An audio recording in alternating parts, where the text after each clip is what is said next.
Darkness falls, and with it, the truth emerges. In a world where the line between fact and fear is blurred, beneath the surface of forgotten towns and restless graves, hide secrets soaked in blood and whispers that never die. From the chilling depths of true crime to the unexplained shadows of the paranormal, we dive into the stories that haunt both past and present.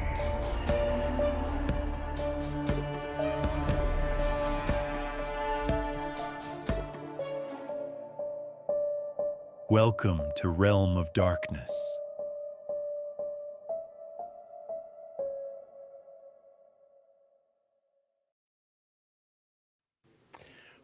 We are here. We are live, and it wouldn't be Realm of Darkness if we weren't just fashionably a little late because of technical difficulties. But here we are, and we have a big guest tonight. He's the man, the myth, the legend, Mr. Jeff Fent. Jeff, how are you? Hey, Thank you for coming. I'm doing good. I'm doing good. You're welcome. Good. So we do have to start off by telling everybody that we had a little bit of difficulty getting Jeff in the podcast. And we're like, what's going on? And you said you have your phone sitting on top of one of the spirit boxes. Yeah. And I think they're messing with your internet. It's Penhurst wood. Yep, that makes sense. The kids are playing. It might be. I don't know. It'll be interesting when I fire this box up for the first time. Maybe tomorrow. We'll see. Mm-hmm. But it's the one you're working on for something in particular, or it's John Marshall getting his done, and then got to get the FC Icon raffle box done, and I'm going to start working on the Gettysburg Bash raffle box too. That one's going to be badass. I gotta tell you about. Are you guys coming to Madison for the MadCon? I want to this year because I didn't get to go last year. Okay. I guess it's not too early to talk about that box, but that I'm going to make for that. But we were like ripping up the floor. You know how they're supposed to be bought, like a woman's supposed to be buried below the 18. And there's a historian that says there's bodies buried underneath the building. So we're replacing the floor in the dining area off of where the bathrooms are, the working bathrooms. And the beams were just sitting on dirt. So when we ripped all that out and cleaned it up, and we start making, the areas in the dirt to lay the beams back down, we started finding bones. Oh no! Did you really? We think they're we think they're animal bones because some of them are cut, but they've been there since Shelley says. I mean, that would be 1891 to 1896 is how long those bones have been in that dirt. And I've got like about 9 bones. I'm gonna make a MadCon box. There's going to be a jawbone on either side behind bubble glass, and then we're going to have some other bones in the main shadow box in the front. It's going to be the bone box. That means Nate's going to end up coming to the event. We don't think they're human. Nate has been trying to win one of your boxes forever. And Jeff, I don't know if you can hear this, but Nate and I can hear voices coming through the headphones. Yeah. You don't have after anything you started running? talking. It sounded like a woman's voice. He has a woman's voice. Yeah, that's kind of weird. Nothing. Well, I mean, all the stuff that I build boxes with, like there's a lot of haunted stuff in here. So, I mean, Anything's possible. It was weird because as soon as you started talking about the bones, Nate and I both heard a woman. I was like, did you? That's always what I do when we're investigating. I'm like, you hear it? Yeah, I'm not hearing nothing. That's wild. That's yeah, so I heard it. We both looked at each other and we're like, what is that? I'm going to have to go back and rewatch it and see if you can hear it through the audio. Yeah, that's insane. It is cool. So, Jeff, you've been making boxes for so long, and I actually have one too. How did you get into making them? I'd always been using other people's boxes, and I really didn't have a lot of equipment at the time when we first started going to the Emmett House in Waverly, Ohio. There was another group that was running it, and I became friends with the owner, and the owner sold it. And then the new owner said, no more paranormal. And this was like, the Emmett House was like half a city block. It was like in an L shape. It was on the corner of Route 23 and then down a side street. And beautiful 3-story brick building built back in the 1800s. And after 2 weeks of the new owner owning it, she called me and said, I'm a believer now. Because she was working on the place, she says, if you want to come down and talk to me, you guys can fire up the paranormal stuff. So we started to take it over, and I spent a lot of time there, and it caught fire during an ice storm. I think it was January 8th, 2014. I mean, it was like minus 20, ice storm. I mean, it was just, and it caught fire and burnt down. Wow. So I sort of had become attached to the place, and there were certain spirits there that like a little girl would play peekaboo with me with the doors. She would open and shut the doors when I would say peekaboo. She would open them up real slow, and I'd say peekaboo, and she'd shut them real quick. There was a lady in there was a lady in a dress. I have a picture of her from down the hall in the ballroom. It was just like, even the owner said, you must be like a reincarnated James Emmett who's built it. He owned like 80% of the town back in the day. She said, because everything just seems comfortable here when you're here. And then the place burnt down, and I watched the place, the debris, because we watched the equipment smash 3 stories down into the basement. Wow. And so I spent a lot of time watching the place at night, because she had businesses that were running there. So we did the paranormal after the businesses closed. But there was an ATM machine. She had a restaurant going there. There was cash registers. Everything was just smashed into the basement because the state of Ohio thought the building was going to fall on Route 23. So they smashed it. So she allowed me to take some beams home. And I'm like, well, maybe I can build a cabinet. I don't know how to make it talk, but maybe I can get somebody to make it talk, and I can talk to those spirits again. And a guy in Texas, Andre's Ghost Boxes, he said, you build a cabinet, you send it to me, I'll make it talk for you. I sent him 2, and that's all it took. When I got him back,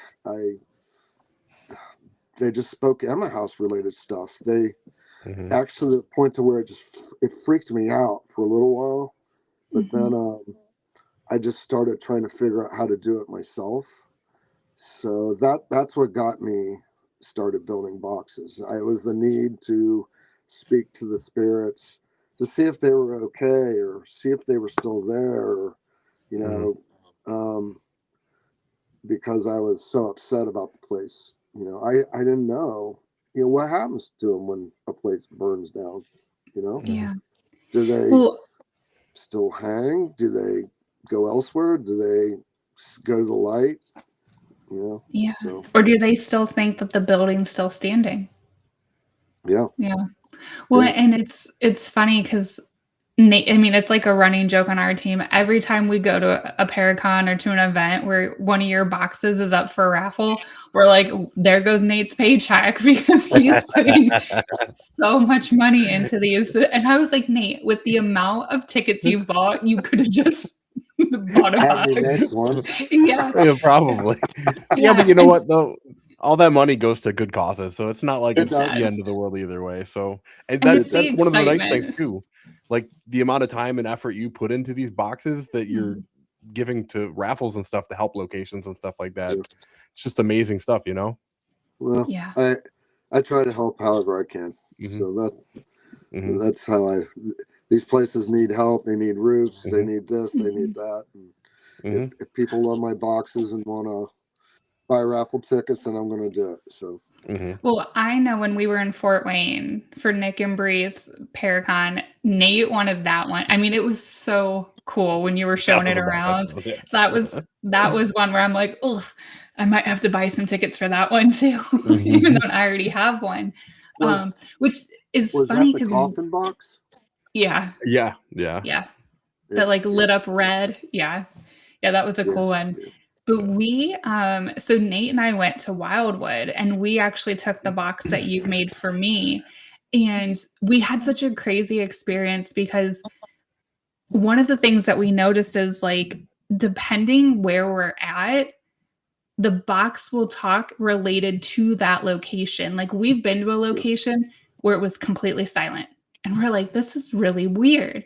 But at Wildwood, it wouldn't stop talking. And then family members were coming through, and it was like they were saying names that people don't normally call us. And I don't know, Nate, if you want to talk about that, but I don't want to give it away. But within 2 minutes of firing it up, my grandmother came through and was yelling at me at Wildwood. No way. Yeah. It was the craziest thing because that's wild. Like towards the end, she had a stroke and couldn't talk as well. And like there's certain words that she would say that you totally understood. And those were the words that she was using, and they were like curse words at us. And I'm like, that's grandma. Like that's a grandma as clear as day. She's still using those words. That's great. Well, and it's funny because we all just call him Nate, but when she came through the box, that's not what she called him. And we were like, ooh, you in trouble? What'd she call you? She just called me Nathan and stuff like that. Yeah. This is my full name. Nathaniel, stuff like that. Yeah, when I get called Jeffrey, I'm normally in trouble. Yeah. Like, you know. Yeah. But so you also do a lot of investigating, and you do a lot of restoration for some of these locations. You know, I know you do a lot at Madison, and you've built some incredible things at Madison. Nate finally got to experience the Devil's Box, and I know you help with like Beale, and you're helping with that new location and FCI and all these different places. Do you think that you have more of a connection because you go into these places with the right intent? I don't know. I seem to get a lot more reaction like through the boxes when I'm by myself at these places, or maybe a close friend with me, than when I do with a group. So I don't know if that answers your question or not. Well, I think because I know when I've investigated with you, and even when we weren't even trying to investigate, but at like the state house, it is like activity is drawn to you. And, you know, like we were talking on the phone the other day, I feel like these spirits, like you give them a voice, and I feel like they trust you. And I think that's why you have so much stuff happen to you. But like as a bystander watching it, it is absolutely it's hilarious because I died over your cookies and at State House when they opened them all. But it's really, and like at Madison, you know, when we were there, it was just really cool to see how things interact differently with you than they do with like other people. I don't know. Yeah, what at your event there, what happened is I was telling you the other day, I make sure I tell people about what happened there all the time, because That I was still don't the believe it. event for Shaylee, right? Yep. Yeah, at Madison.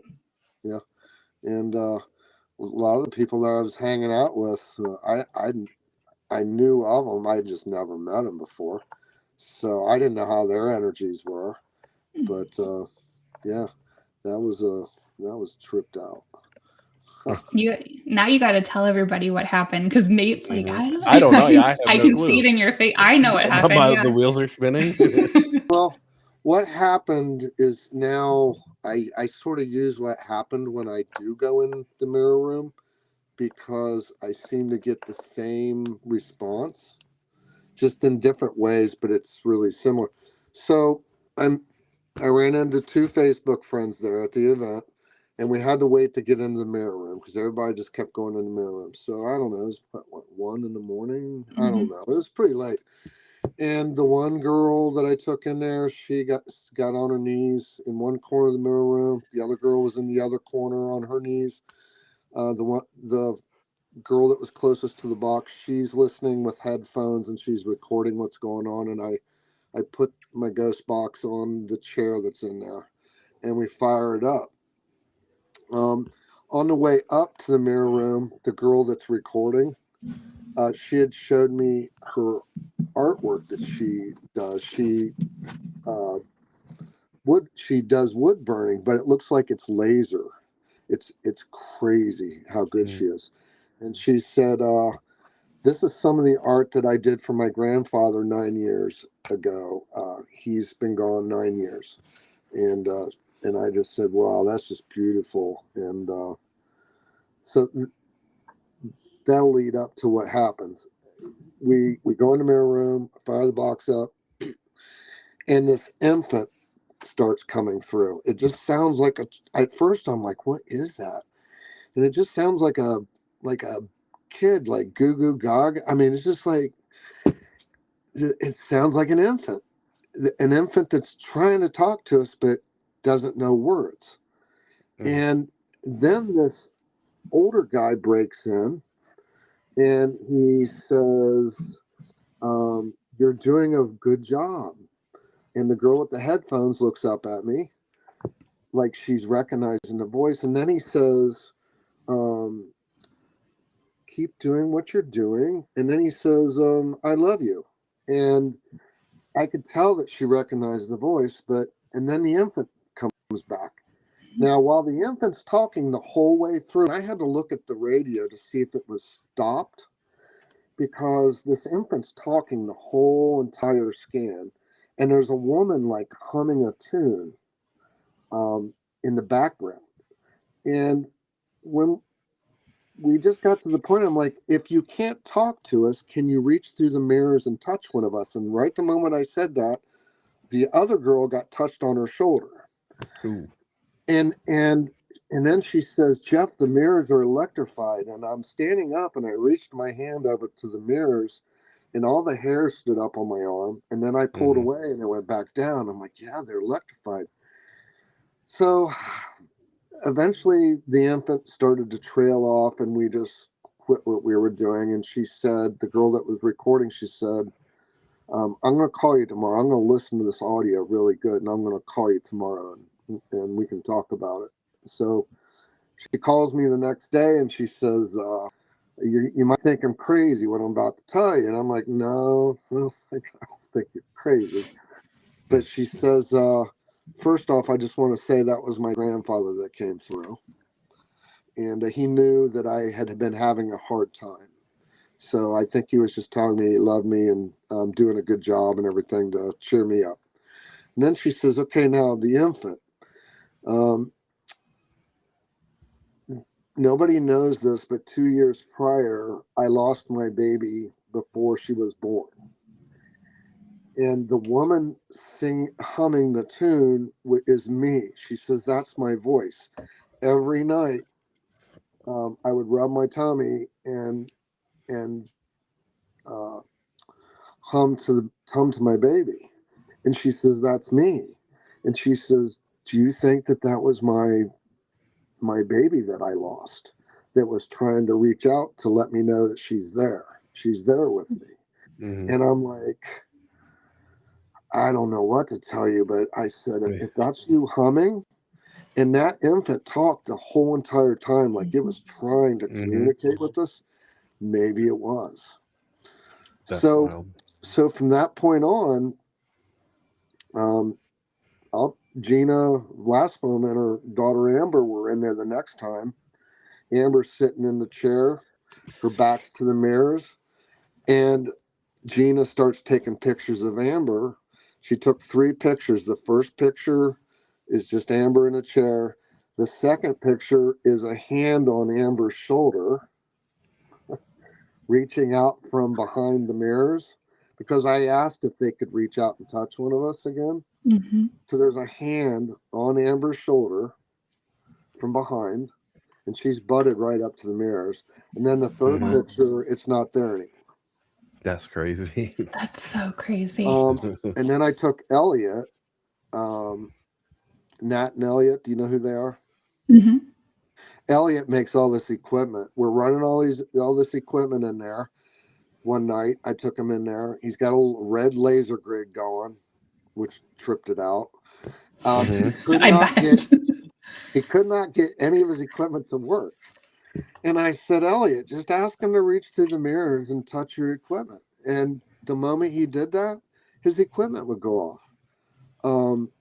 That was crazy. And then we asked for the 5th reflection, because I could count about 26 reflections of the laser grid in each one of those mirror panels.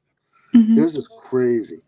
We asked for the 5th reflection, if they could move the 5th reflection in that laser grid, and it shot off like a shooting star. So that's cool. So when I go in the mirror room, I normally, if nothing's happening, I ask them to, with good intentions, reach through the mirrors and let us know you're here. And so far, pretty much most every time, something's happened. So we're gonna have to try that next time we go back to Madison. I don't think. Everybody says you don't point mirrors at each other. You don't do this. You don't do that. That's what you've always been told. It's a bad thing. Wonder if it's not a bad thing, though. Wonder if we're not supposed to know the powers of the mirrors. Wonder if it's something beyond anything that we've can conceive. So that's why I wanted to build the mirror room. I wanted it to test and see if it's a good thing or a bad thing. I go in there with good intentions. I never go in there with bad. I tell people don't go in there with bad. But so far, nothing bad's happened. Actually, everything that's happened has been good. So, well, and that's the thing. I think it does depend on the energy that you're with and the intent of the people you're with. Because I know, like, I've been in there and nothing's happened. Yeah. But then I've gone in with different people. Yeah. And a lot of stuff has happened. And the people that I went in where nothing happened, they were the type of people who over dramatize, make things up. They'd say things just for the scare factor. It wasn't true.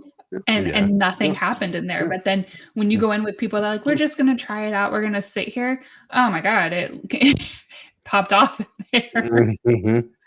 Yeah. It's crazy. And you know what the funny thing is, and I don't know if you know this, but the one individual that was in the room with you from that first story, I believe, because I think it was a few weeks after that we found out she was pregnant.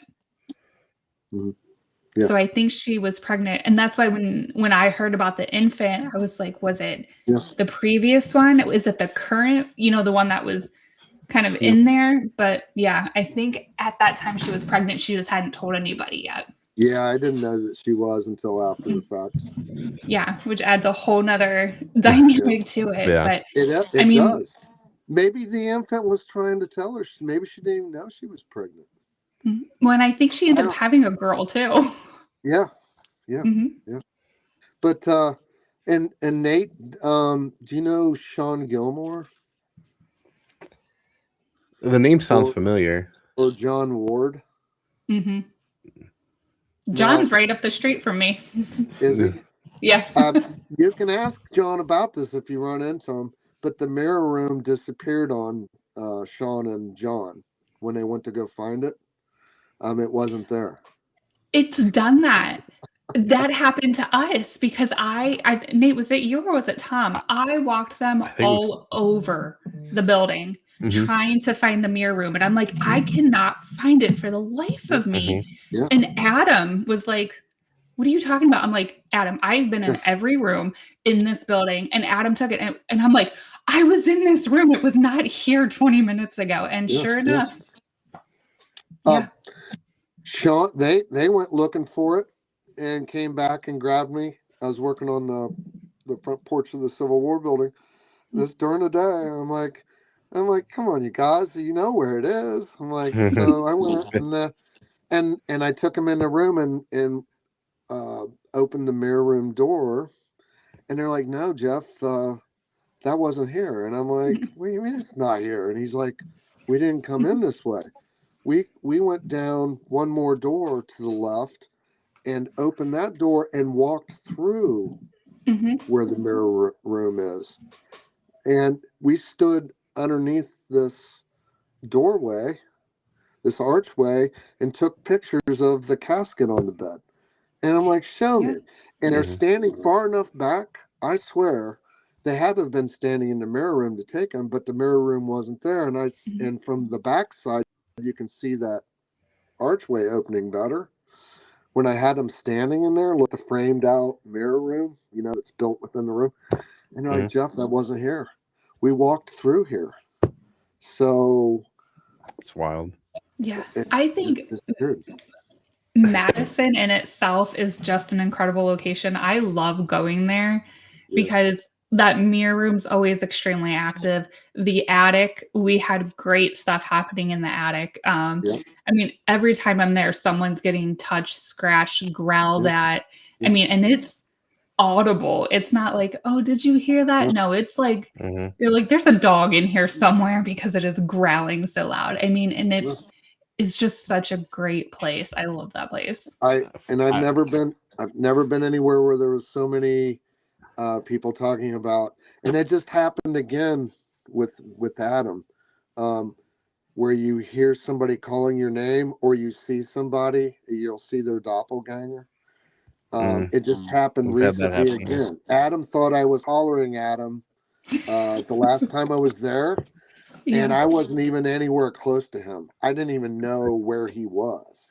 So, wow. Yeah. See, and I know Adam has a couple of different locations. Like we've been to Madison. We want to get down to FCI because that's right by you. And, I hear good things about that one all the time. Billy Creek and ISS. So many.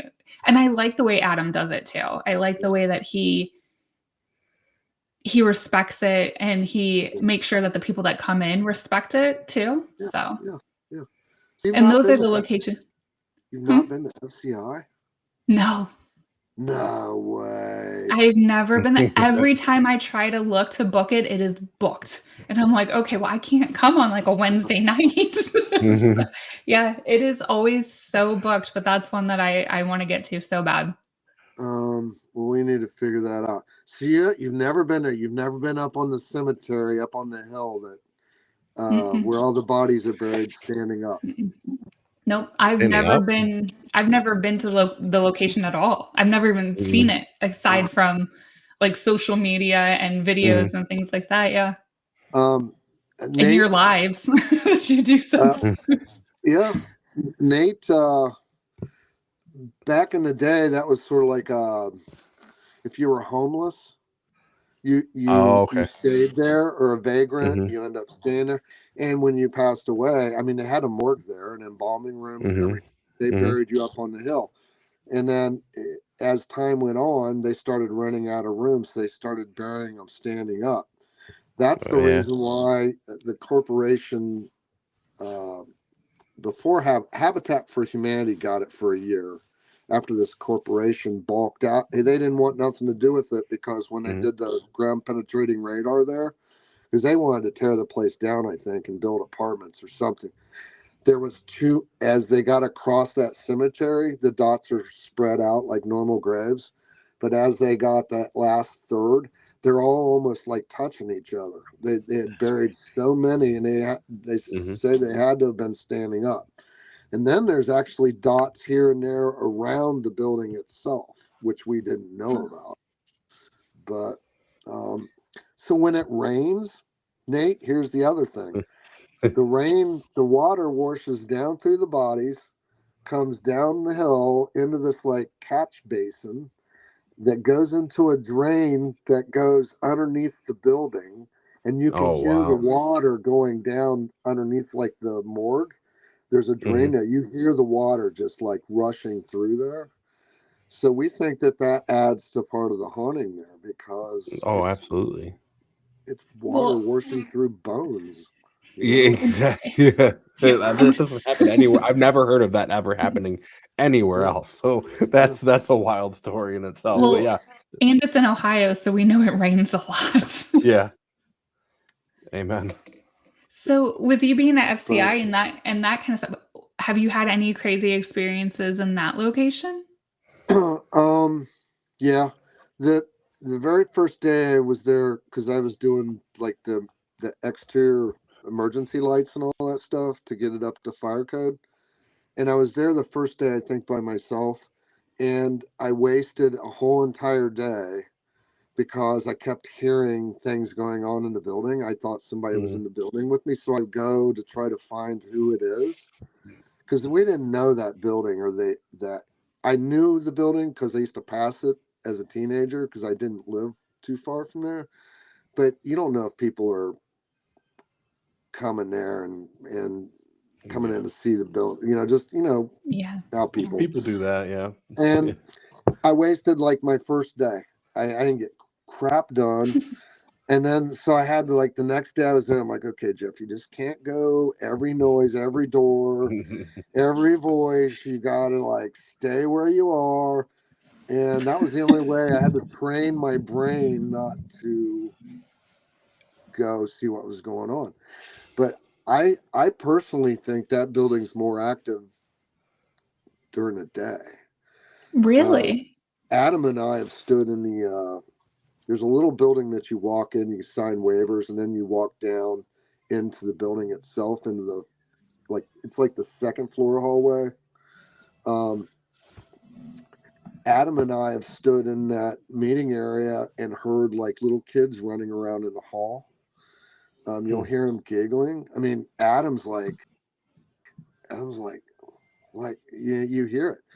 And then James Snooks he accidentally got a video of one of the little kids looking out the crank out 3-pane window. The little kid's he's just tall enough to look out the first pane. We think his hand's on it, and when you slow the video down, it looks like he looks off to the side and then he looks back out. I think 2 or 3 times ago when I was there working on it, I went down to the maintenance room that's down that hall to the left. It's at the end. Got something out, and as I'm coming down the hall, I heard little kids running, and then they kept getting closer and closer to me as I'm walking down the hall. And about the time I got brave enough to turn around to see if I could see them, they like blew by me. I got the chills. It got really cold, and then they just trailed off into nowhere. I never seen them. That's wild. That's crazy. But that place was an orphanage too at one time. The orphanage, the kids slept all the way on the top floor on one side, and on the other side, they called that the bird cage, I believe. That's where crazy people were. I have to say, I feel like I'm going crazy because I'm still hearing voices coming through the headphones. Too. Yeah, I heard it like a little kid. It sounded like a child. Yes. Yep. Yeah, I heard it too. Well, I've got wood in here from FCI, so I don't know. That's crazy. Oh my, yeah, it's just like randomly when it's like we heard the woman, then we heard like a little kid. It kind of sounded like, hey, like real quick. Just like great. So you have no way of. See, I'm not hearing it. It's coming from you. It has to be. It has to be and I have like my headphones are really sensitive. So like I can hear like what my son is doing. I can hear people outside. So it's picking up kid voices. Are you going to re-listen to this? Oh yeah, 100%. You ought to mark down when you hear the voices so you can go back and see if you can if you captured it. Oh, I'm sure we did. If we could hear it, it's recorded right now. So yeah, because Nate and I can both hear them. But I don't hear it when Nate talks. I only hear the voices when you're talking, and I'm like, where are those voices coming from? Oh no, there's a lot of stuff. I got Bobby Mackey stuff in here. I got grave dirt and coffin nails from what's that haunted cemetery in Massachusetts? Everybody, what's the name of that? I can't think of the name of it right now, but I know what you're talking about. I got, you name it, I got it in here. See, and I think that's so cool because I know, like, I wonder if I could reach it. If I fall, it's gonna make me for if I just like tip backwards. Hold on. So this is mine. There it is. Well, Jeff, you know, yeah. And then see if I can get it to. There she goes. But I know I was thinking about running it in the corner while you're on the podcast to see if it's more active when you're around. Yeah, I was like, but then if it really starts talking, I'm gonna be like, hold on, wait. You know, when I see that box, you know who it reminds me of? Your dad. Your dad. Oh my gosh, yeah. Well, and it's kind of a funny story because I think we had always been friends on social media, but I'm kicking things, sorry. But we finally got to meet at one of the Mad Cons, and that was 5-6 years ago. It's been a while. And I remember like I met you and I had said to my dad, oh yeah, that's Jeff Fent. He's super nice. He's the one that builds the boxes. And then my dad just like disappeared. And I'm like, oh my God, what is going on? And he was over talking to you. And that picture that you put on there, I got that picture tattooed on my arm too. Did you? Mm-hmm. That's cool. It's up here. I'll have to send you a picture of it. But yeah, it's tattooed on my arm too. But your dad's like the coolest guy. He's okay. I'll keep him for a little bit. Keep him. Yeah, he is definitely one of our biggest supporters. He goes to all the cons. When he found out you were going to be on, he's like, oh, I've got to watch. Like, yeah, he's one of our biggest supporters. I'm lucky. I should say we're lucky. So, but yeah, that I love it. And even this one, I think this one is made with Madison and Eloise because it has, I don't know if you remember, but it has the burn marks. Oh, from Eloise. The back, I'm pretty sure the back's Eloise. Yeah, it looks like it. Yep. Yeah, and it talks about every so often it'll talk about a bakery, fire, things like that, and I'll just be running it in the house.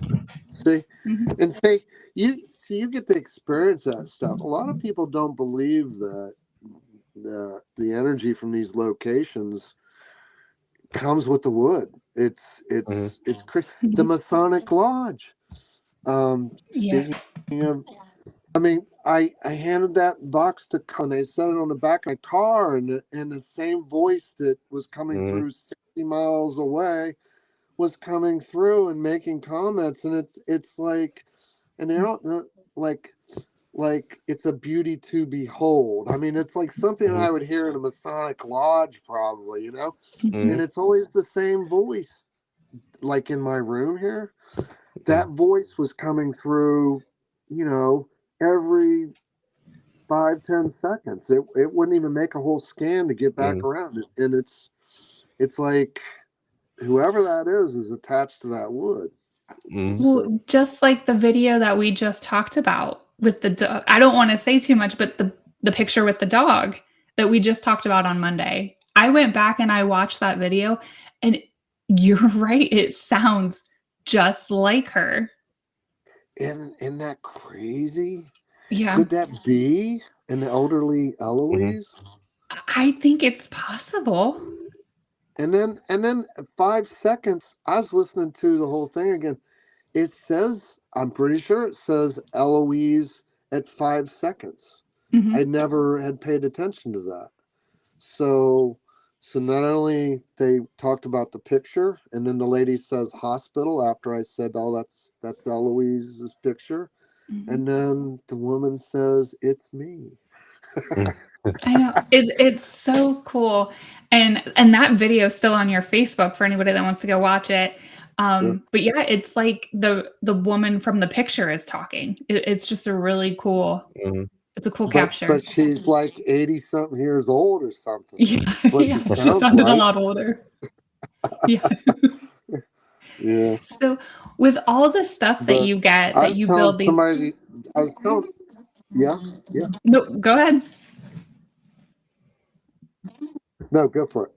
No, I was going to say, with all the stuff you get to build these boxes, is there anything that you got that you were just like, it was like gold? I mean, you have so many cool things from different locations, but was there ever anything that like really stood out where you're like, this is pretty cool?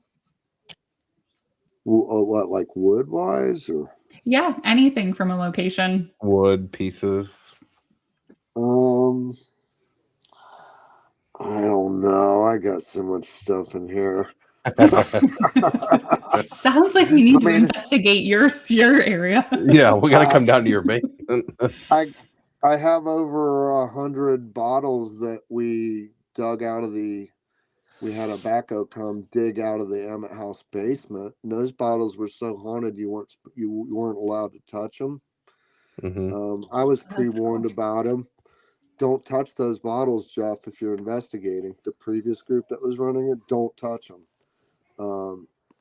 And he said people have brought those things back. Bad things have happened to them. Their house has caught fire. Their house shakes like a washing machine out of balance. Just don't touch those bottles. So one night I was there and nothing was happening. So I went over and grabbed one of the bottles and I put it over across the room and I said, and I'm just standing there like, well, nothing's happening. I don't think anything bad's going to happen to me. And I didn't put the bottle back. And 2 days later, that's when I fell 2 stories on a construction site. And then I broke my back, smashed the back of my head in. I couldn't work for 4 months. And I'm laying in the hospital, and that paranormal guy calls me that told me not to. And the first thing out of his mouth was, Jeff, you touched those bottles, didn't you? And I'm like, no. Actually, yes. Yes, I did. Yeah. Yes, I did. But nobody wanted them. So we dug down with a backhoe once the EPA said it's okay to dig through the debris. And a lot of them were crushed because they were from James Emmett's distillery back in the early 1800s, 1830s, I think. Mm-hmm. But I think I brought home 109 of them. Wow. But Pam, the owner, said as we're lifting them up, remember now, that place burnt down during an ice storm. They dumped so much water on that place. The basement was still frozen, and this was April. And when they're digging down, we're in ice, and we're down there in shorts, but you could see our breath.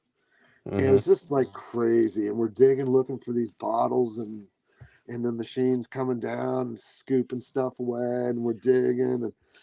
And as we're putting the bottles in buckets and they're lifting them up with the rope, Pam's like, whoever guards these bottles, if Jeff doesn't take these bottles, you'll be lost forever.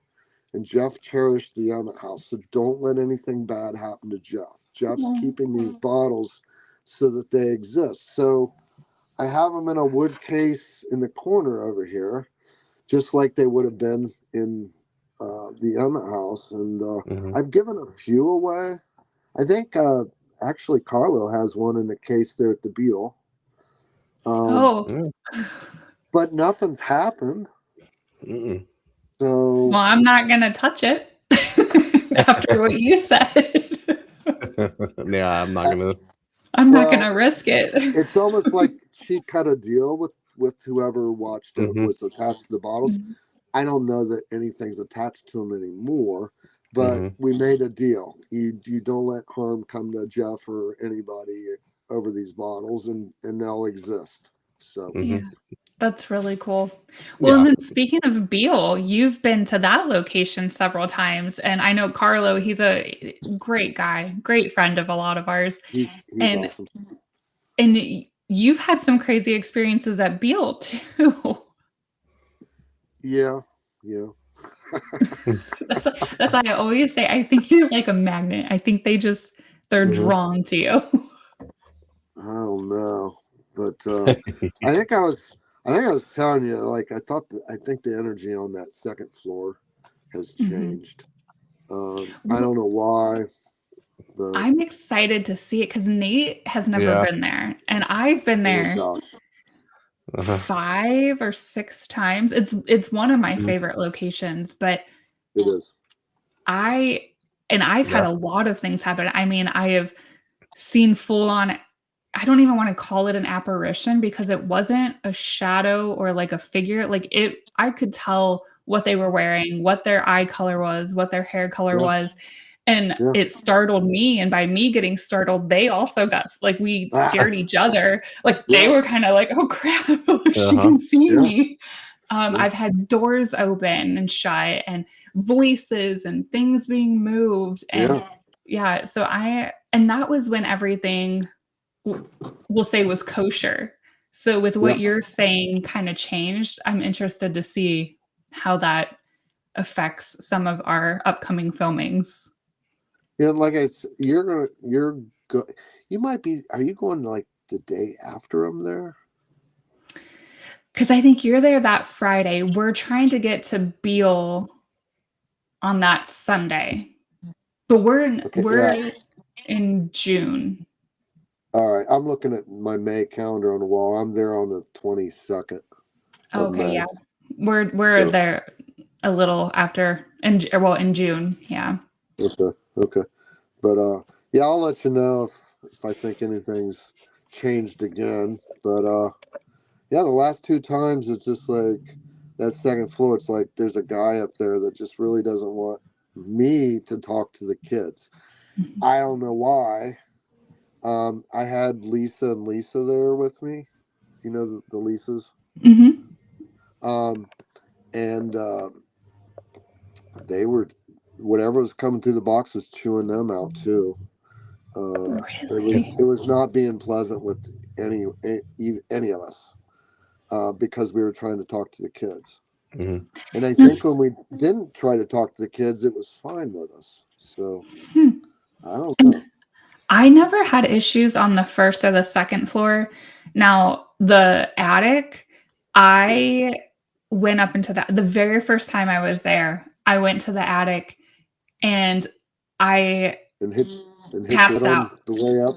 Well, that, but I was standing there and I was standing next to my friend Val, and I had to grab her arm because I was going lights out, and I've never had that happen before. And she's like, "Are you okay?" And I was like, "No, I'm physically telling you I am not okay." And as soon as I left the attic, I was fine.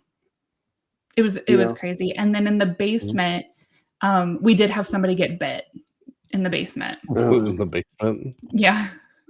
Yeah. Now, well, I don't know if Carl's stuff will be there from Bobby Mackey's. There's some of Carl's stuffs down in the Beale basement right now. And I don't think it was there when we were there, because that was when he got bit. It was probably 2 or 3 years ago. Okay. Like I was telling you, his door that says keep out or go away on it. That's down there. I think his table, maybe a chair of his, lounge chair or something. He's got several things down there, which is sort of tripped out. Now, But was he like the owner of no, he was the Bobby maintenance Mackey's? guy that got possessed. Oh, okay. And then does Nate know about the bathroom? Mm-mm. Well, Okay, I was kind of hinting toward it, but I didn't know how much. I'm not sure if Robert and Carlo went in together, or Robert bought all this stuff, or who did. But so they pretty much took everything. They stripped the maintenance guy's bathroom. They had everything: the bathtub, the sink, the racks, the door. I mean, they stripped, and they're going to recreate his bathroom in the basement of the Masonic Lodge. That's wild. That's gonna be cool. It'll be like going back in time, walking into his bathroom. Plus, they got some other stuff of Carl's too. So, and that's sort of crazy. Yeah, I'm excited about his new location. Yeah, we'll be able to hit a couple of them that weekend, hopefully. Yeah, and that's been. I haven't been there at night, but it's been active during the day. So, I guess you'll see what happens. I mean, I haven't been there since they've gotten it to. It's been a little while since I've been there. It was when I was there. We were rebuilding podium stages in the ceremony room. So, but yeah, they've got a ton of Masonic Lodge stuff there. I mean, they've been out. Oh, that's gonna be. Buying that. I mean, the glassware. I mean, everything. It's like crazy. So That's so cool. Yeah, and I love when they kind of take locations and make them look original. And I think that's one of the reasons I like Beale is it's so clean and it's such a beautiful house itself. So I'm excited to get the guys there. Oh, good. You guys will love it. You'll love it. Seriously. I hope so. From the stories Ashley said, I don't know if we're going to love it or not, but well, okay. You'll love it. I will say in the defense of the spirit of whoever I saw. So when you walk into the house, it's like you kind of walk in and there's a room to the right and a room to the left, and you go and there's like a stairwell and some other rooms. This room to the left is where they used to have like viewings for like a funeral. You could rent the house to have a viewing. And this room, they would lay the coffin or the caskets out, and you would let your family come and view the deceased. Well, I got the brilliant idea of laying my cot exactly where they laid the coffins. And it was like 4:00 in the morning. I'm all snuggled up, actually with my little ghost blankie. And I opened my eyes, and there is a man, probably 20 years old, looking down over me on the cot. And he had on, it almost looked like denim overalls, but like corduroy, if that makes sense. And he had like green eyes, short, kind of spiky but messy, like blonde hair. And when I looked, I was like, I yelled, "What the?" Right? And as soon as I yelled, "What the?" And I jumped up, he was like, it just like disappeared. Wonder if he was viewing you like you were a dead body or something. Yeah, well, like that's what I think. A funeral. Yeah, and I think then that's you just freaked him out. Yeah, you freaked him out when he was trying to pay his respect.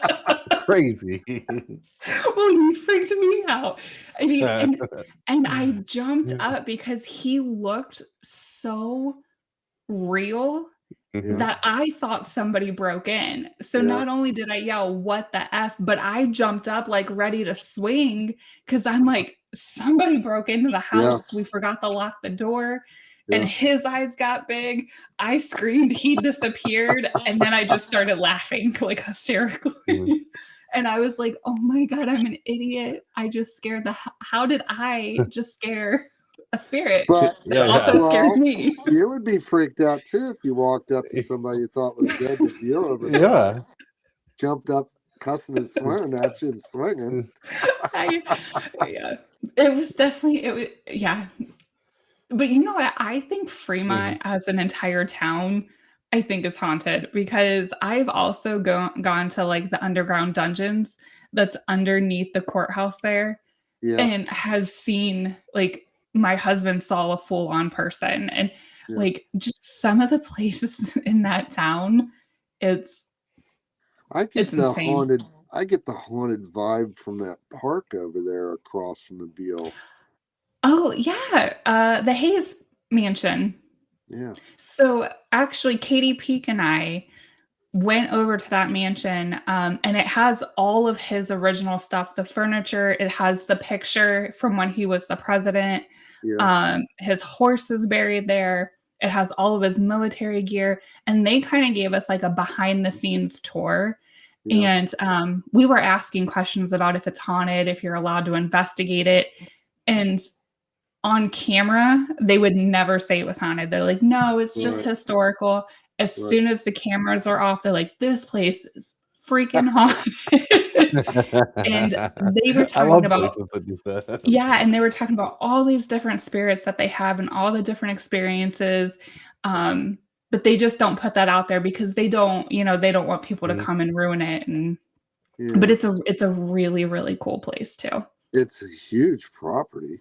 It is. It's crazy.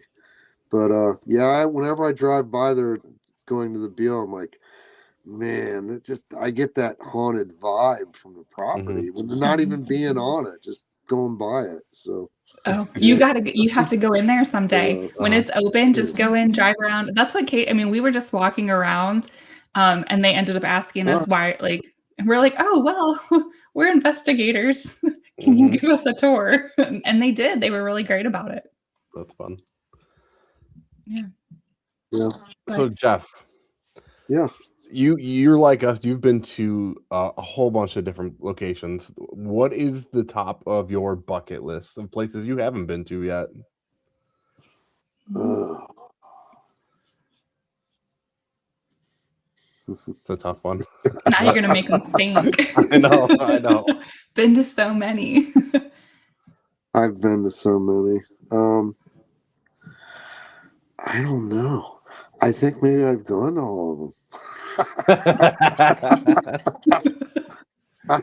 I don't know. I mean, I've been to Waverly, Trans-Allegheny. I've been on battleships. I've been, Mhm. here, there, and everywhere. I even wasn't ghost hunting at the time, but I was like when I worked in New Orleans for a while. I was Mhm. checking out the cemeteries there when I had Mhm. nothing to do.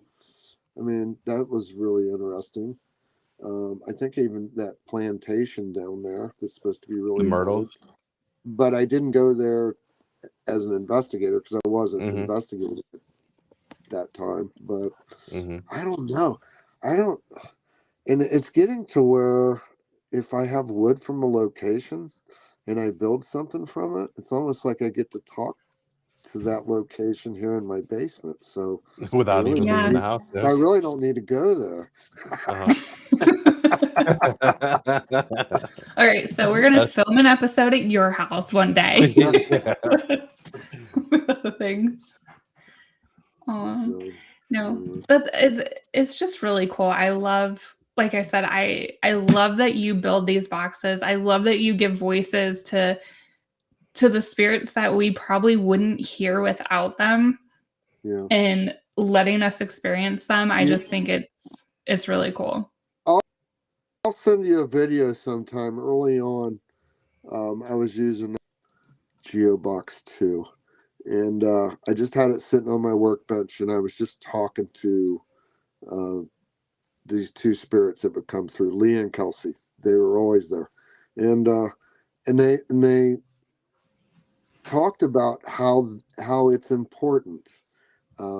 We're important. I mean, they were like they were telling me, actually explaining to me why I was building boxes, and it's sort of a. I haven't played that video in years, um, but it's almost them telling me through a box, how important this all is. Mhm. So Mhm. um, Well, it's and just another reason why I do it. Mhm. Nate's heard me say it a million times. I think a lot of the people who get into the paranormal field have experienced some type of trauma when it comes to loss. They've lost somebody really important to them. And it's like the field is their sense of closure or their sense of like getting answers and making it make sense.